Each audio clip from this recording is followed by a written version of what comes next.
तो चलिए आकाशदीप score metre पे आप सभी का मैं स्वागत करता हूं। दोस्तों आज हम पढ़ेंगे डाइस टेस्ट, ठीक है, जिसको अपन हिंदी में पासा भी कहते हैं। मैं पूरे कॉन्सेप्ट आपको बताऊंगा, फिर हम इस पर क्वेश्चंस भी करेंगे, ठीक है।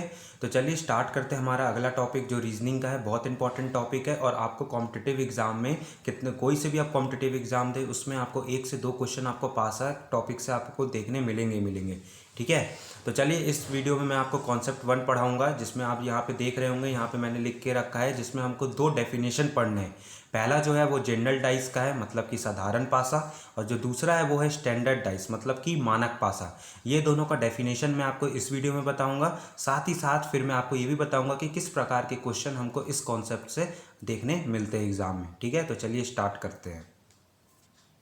ये देखिए, पहला है जनरल डाइस, ठीक है, जिसको अपन हिंदी में कहते हैं साधारण पासा। ध्यान से समझिएगा, जनरल डाइस मतलब कि साधारण पासा का जो डेफिनेशन है वो होता क्या है। जैसे कि यहाँ पे देखिए लिखा है, दो आजू बाजू वाले फेस का सम जोड़ अगर 7 हो तो उस पासा को हम जनरल पासा कहते हैं। अब समझिए बात को, आपने एक पासा देखा है, आप लूडो को सभी ने खेला है, लूडो में आप सभी ने पासा देखा है। बस पासा को इमेजिन करिए और ये भी देखिए कि उसमें 6 फेस होता है। ये 6 फेस आप बस इमेजिन करिए, ठीक है। उसमें क्या डिजिट लिखे हैं, क्यों लिखे हैं, ये अभी इमेजिन मत करिए, बस ये इमेजिन करिए कि वो पासा में हमारे 6 फेस हमको दिखाई देते हैं, ठीक है।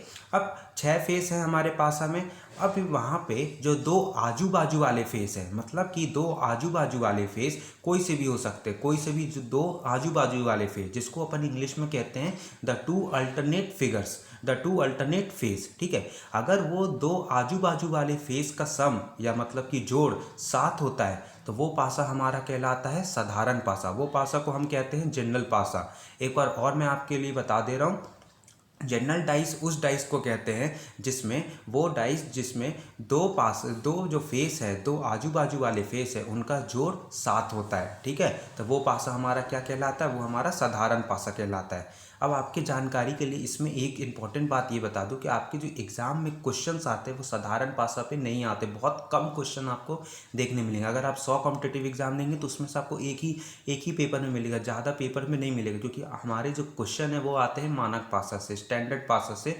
स्टैंडर्ड डाइस से क्वेश्चंस आते हैं, ठीक है।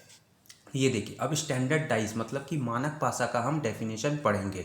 तो यहाँ पे देखिए, अगर 2 अपोजिट फेस, जिसको अपन अपोजिट को हिंदी में कहते हैं विपरीत, अगर 2 विपरीत फेस का सम या जोड़ 7 हो तो उसे मानक पासा कहते हैं। तब बात समझिए, जो आपको लूडो में जो पासा मिलता है वो आपका मानक पासा ही होता है। ध्यान से उसको देखिएगा, जिसमें 2 अपोजिट फेस मतलब कि 2 विपरीत फेस का जो सम 7 होता होगा। आप ध्यान से उसको देखिएगा। तो देखिए, सपोज करिए कि ऊपर वाला फेस है और नीचे वाला फेस है, ठीक है। अगर वो दोनों में जो डिजिट लिखा हुआ है, अगर वो दोनों डिजिट का जो सम है वो 7 है तो वो पासा हमारा क्या कहलाता है, वो मानक पासा कहलाता है, ठीक है।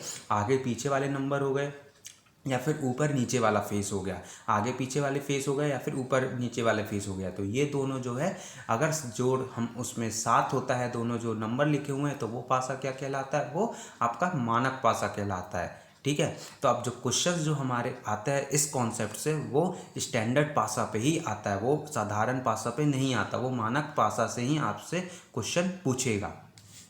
देखिए यहाँ पे समझिएगा, which number is opposite 4 in a standard dice given below. यहाँ पे आपको एक क्वेश्चन दिया हुआ है, यहाँ पे आपको एक पासा दिख रहा है, एक डाइस दिख रहा है, और आपसे पूछ रहा है कि 4 के अपोजिट कौन सा नंबर होगा, ठीक है।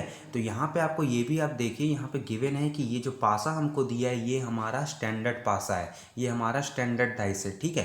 तो अभी मैंने स्टैंडर्ड डाइस का डेफिनेशन क्या बताया था, वो पासा जिसमें 2 अपोजिट नंबर का सम क्या हो, 7 हो।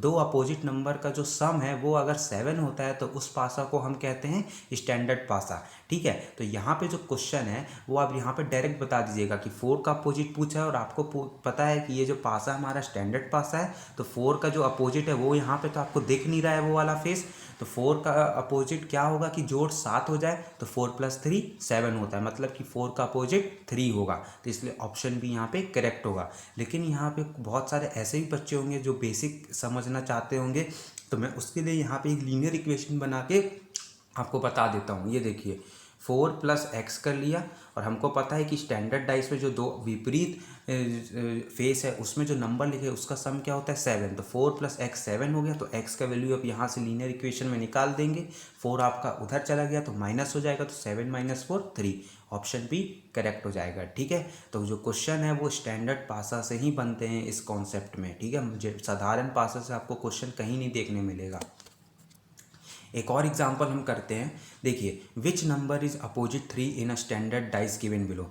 ठीक है, हमको यहाँ पे स्टैंडर्ड डाइस गिवन है। ठीक है, ये देखिए क्वेश्चन में लिखा है in a standard dice given below, ये हमको दिया है कि हमारा जो डाइस जो हमको सामने दिख रहा है वो हमारा स्टैंडर्ड डाइस है। ठीक है, अब हमसे पूछ रहा है 3 का अपोजिट, तो 3 का अपोजिट तो यहाँ पे हमको दिख नहीं रहा है, और आपको पता है स्टैंडर्ड डाइस का डेफिनेशन क्या होता है, मैं फिर से रिपीट कर देता हूँ। दो विपरीत फेस में जो नंबर लिखे अगर उसका सम 7 हो, अगर उसका जोड़ जो 7 हो, तो ठीक है, तो वो वाला पासा क्या कहलाता है, आपका स्टैंडर्ड पासा कहलाता है। इसलिए यहाँ पे 3 का अपोजिट क्या होगा, 3 का अपोजिट 4 होगा। क्यों, क्योंकि 3 + 4 क्या होता है 7 होता है, तो इसलिए जो यहाँ पे 3 का अपोजिट हमसे पूछ रहा था, तो 3 का अपोजिट ऑप्शन भी करेक्ट है। ठीक है, तो मैं आपको पूरा जो पहला कॉन्सेप्ट है हमारे पासा टॉपिक के अंदर, हमारे डाइस टेस्ट के अंदर जितना भी पहला कॉन्सेप्ट है वो पूरा मैंने आपको यहाँ पे पूरा अच्छे से बता दिया है। आप अच्छे से, अगर आपको समझ में नहीं आया तो आप फिर से ये वाला वीडियो ज़रूर देख लीजिएगा, जिससे आपके जितने भी जो डाउट्स हैं वो क्लियर हो जाए। और आपको एक चीज़ बता देता हूँ कि इस कॉन्सेप्ट के अंदर जो क्वेश्चन है वो स्टैंडर्ड पासा में ही आता है। मैं बार बार बोल रहा हूँ, मानक पासा से ही क्वेश्चन आता है, स्टैंडर्ड डाइस से ही क्वेश्चन आता है, साधारण पासा से क्वेश्चन नहीं आता। लेकिन हमको डेफिनेशन जो है वो दोनों के अच्छे से समझना होगा, और साथ ही साथ हमको क्वेश्चंस बनाने होंगे मानक पासा पे। ठीक है, फिर मैं अगले वीडियो में फिर कॉन्सेप्ट नंबर 2 लाऊंगा आपके लिए।